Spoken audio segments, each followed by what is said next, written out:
Oke, Assalamualaikum warahmatullahi wabarakatuh.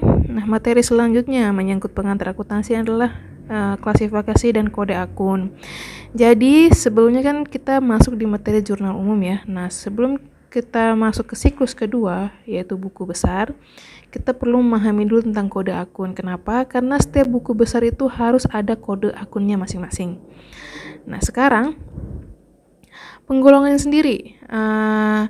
Jadi atau pengertian dari akun itu sendiri adalah kita untuk melis atau kita untuk mengetahui daftar dari setiap transaksi untuk setiap akun. Nah, di mana setiap akun ini akan kita beri kodenya masing-masing atau nomor atau istilahnya apa ya? Nomor kayak nomor kwitansi istilah kayak gitu ya, nomor faktur. Nah, ini namanya kita sebut sebagai kode akun atau nomor akun. Supaya kita tahu setiap akun tersebut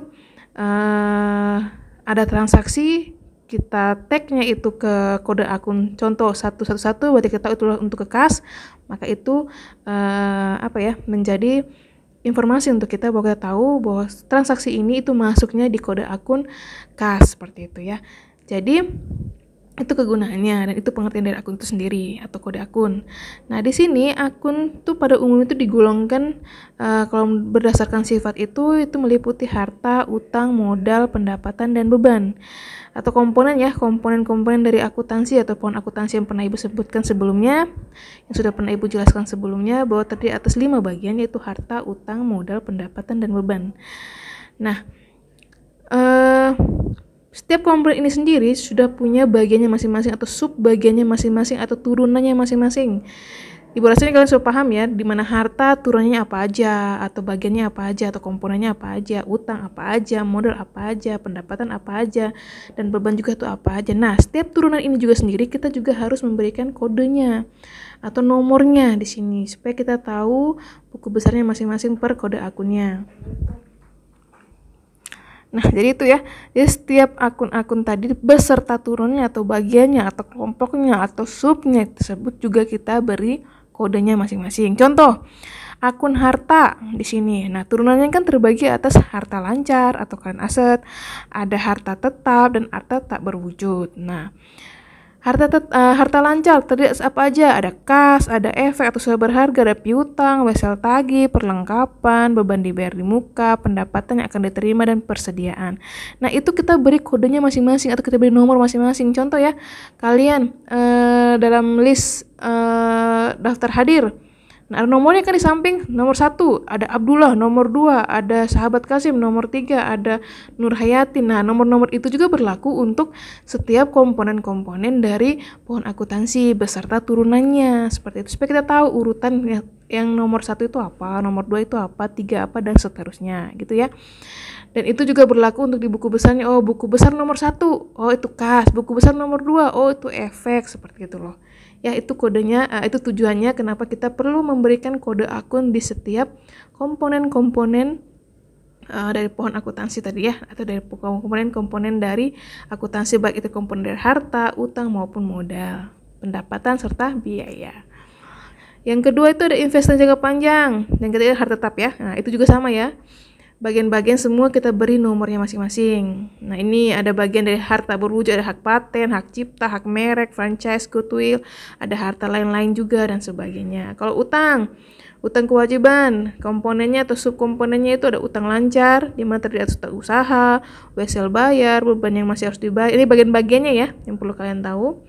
Akun-akun yang terbagi dari utang lancar itu apa aja, dari harta lancar itu apa aja, harta tetap apa aja, supaya kalian tahu urutannya beserta nanti ketika kalian mau memberikan kode atau nomor dari akun-akun ini ya. Terus utang jangka panjang itu ada pinjaman obligasi, ada utang hipotek. Kalau modal, nah modal itu kekayaan pemilik perusahaan ya, supaya kalian sudah pasti paham tentang modal itu apa. Terus pendapatan itu ada pendapatan operasional, ada pendapatan non operasional. Kalau pendapatan operasional tuh seperti pendapatan penjualan, pendapatan jasa. Kalau non operasional mungkin seperti pendapatan bunga atau pendapatan penjualan aktiva dan sebagainya. Hibah juga bisa masuk ya di pendapatan non operasional. Terus beban ya, semua yang tergolong dari beban. Contohnya ya biaya gaji atau beban gaji, listrik yang operasional ya. Kalau yang di luar tuh mungkin ada beban bunga, ada beban pajak dan sebagainya. Nah, itu semua nanti bagian-bagian tadi itu kita akan beri nomor kode akunnya gitu ya, atau kita beri kode dari setiap akun-akun tadi. Nah, lebih detailnya, jadi kode dari akun itu klasifikasinya itu ada untuk akun real, di mana neraca itu semua berkaitan tentang aset, hutang, dan modal. Sedangkan kalau akun nominal itu untuk pendapatan dan biaya. Jadi tolong kalian pahami, kalau untuk akun harta, hutang, dan kewajiban kita sebut sebagai akun real atau yang kita posisikan di bagian neraca. Sedangkan kalau pendapatan dan biaya kita sebut sebagai akun nominal. Jadi kalau kedepannya ibu sebut tentang akun real atau nominal, kalian tahu itu bagiannya apa aja ya. Sudah jelas seperti itu. Nah, kegunaan dari kenapa kita perlu memberikan kode akun untuk setiap akun tadi atau beri nomor ya untuk setiap akun. Yang pertama, kita untuk menyediakan identifikasi ringkas ya. Jadi itu pertama, yaitu menyediakan identifikasi ringkas. Yang kedua, mempermudah pencarian akun yang diinginkan. Itu ya fungsinya ya. Contohnya seperti apa gini? Kita mau cek transaksi di saldo kas nih. Oh, kas ada 25 juta. Lihat dong buku besarnya. Buku besarnya nomor berapa ya? Oh, nomor akunnya berapa ya? Oh, nomor akunnya 101 contohnya. Oh, sudah, kita tinggal buka 101, muncul buku besarnya kas atau ada buku besarnya kas, ya sudah tinggal kita buka. Transaksinya apa aja sih sehingga saldonya tuh menjadi 25 juta. Seperti itu ya. Itu mempermudah kita. Nah, yang ketiga, mempermudah pencatatan dan penyimpanan data. Apalagi kalau yang menggunakan software ya, komputer. Nah, itu lebih fungsi atau lebih bagus jika kita menggunakan kode akun. Jadi kita nggak perlu tulis panjang lebar nama akunnya. Contohnya kas di bendahara pengeluaran, itu kepanjangan tuh. Yang kita catat cukup kode akunnya aja supaya tahu gitu ya. Yang keempat, mempermudah untuk melakukan proses selanjutnya. Nah, tapi ada juga yang perlu diperhatikan dalam pemberian kode akun, yaitu kode akun itu dibuat secara sederhana dan mudah diingat. Ya, jangan asal-asalan kayak 1, 2, 3, 4, 5, tiba-tiba jadi A, B, C. Nah, itu nggak boleh. Konsisten ya kalau angka-angka semua kayak gitu ya. Dan urutannya, kalian kan sudah paham ya kenapa ibu bilang sampaikan sebelumnya bahwa di pohon akuntansi komponen-komponennya itu harus berurutan, tidak boleh dibolak-balik. Contoh di pertama adalah harta, yang kedua adalah kewajiban atau hutang, yang ketiga adalah modal, yang keempat pendapatan, yang kelima beban. Nah, itu kita urutan tuh dari situ supaya kita tahu, oh kalau kas depannya tuh 1, contoh kalau nomor akunnya itu 1, nomor akunnya 1, oh berarti ini adalah harta kayak gitu. Oh, kalau nomor akunnya 5, oh kita tahu berarti ini adalah beban, seperti itu ya. Makanya kenapa dibuat sederhana dan harus mudah diingat. Yang kedua, kode akun dalam penggunanya harus konsisten. Ini ya tadi ya ibu bilang kalau angka-angka semua, jangan tiba-tiba angka berubah nanti di komponen-komponen berikutnya jadi A, B, C, atau mungkin dikasih pakai koma atau pakai apalah tanda lain, itu nggak boleh ya. Itu pasti akan membingungkan kita. Kalau angka-angka semua aja dari pertama sampai di sub paling terakhirnya tuh semuanya angka. Dan yang ketiga, jika ada penambahan akun baru, usahakan jangan sampai mengubah kode yang sudah ada. Terusin aja, contoh gini, kalau kode di harta, kode akun tuh dari 100 sampai 199, kayak gitu ya. Nah, kode utang kan nomor 2 tuh, berarti dari 200 sampai 299 contohnya. Nah, tiba-tiba ada akun di bagian harta atau aset tadi, tapi dia tuh belum masuk. Nah, itu gimana tuh? Apa kita harus masukin ke nomor 2? Nggak boleh. Kita harus masukin sesuai dengan nomor yang di hartanya, tapi tidak boleh mengubah nomor akun yang sebelumnya. Contoh, nomor akun harta untuk kas, kan 1 tuh. Kalau kas berarti turunan yang kedua jadi 1.1, contoh kayak gitu. Kalau kas udah 1.1, udah jangan dirubah lagi. Atau piutang 1.2 piutang, kayak gitu ya. Atau 1.3 ini persediaan. Nah, tiba-tiba ada yang nih akun baru, terus kita masukin ganti persediaan 1.3, persediaan ganti 1.5, itu nggak boleh. Ya, tidak boleh mengubah nomor akun yang sebelumnya. Kita harus bikin nomor akun yang baru, tapi tetap konsisten. Kalau dia di bagian harta, berarti depannya harus nomor 1, kayak gitu ya. Kalau dia di bagian beban, berarti harus nomor 5, seperti itu. Dia kita selipin aja di antara 100 sampai 199. Contohnya mungkin ada semua suruh isi ya. Oh, ada yang 1.1.1 ya, tinggal tambah 1.1.1.1 kayak gitu ya. Supaya dia tetap berurutan atau tetap di bagian komponennya masing-masing sehingga tidak tercampur di sini. Oke, itu yang perlu diperhatikan. Nah, sekarang pemberian kode akun di sini kita bisa menggunakan 4 sistem. Cara pemberiannya ya. Yang pertama bisa menggunakan sistem numerik atau kita memberikan menggunakan nomor, pakai angka numerik ya. Contoh kayak gini nih. Ya, penyusunan berdasarkan klasifikasi. Pertama nih aktiva atau harta, kedua kewajiban, 3 ekuitas. Ingat ya, ini urutannya nggak boleh dirubah ya.